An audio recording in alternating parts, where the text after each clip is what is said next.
دا نو یوه وړه کښتۍ در سره شریکوم، ویې ګورئ. او ورسره په خوا کې د ښو ملګرو د ښو دوستانو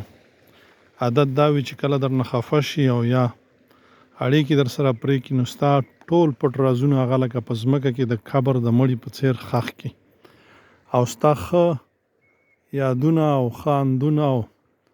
هغه مرستې چې تا ورسره کړي او د تا سره یې کړي هغه تل یادې ساتي او هیڅ وخت ستا بدي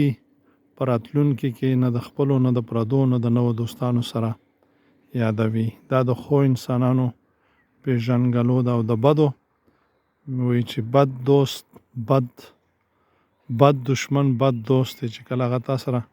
اړیکې پرې کړي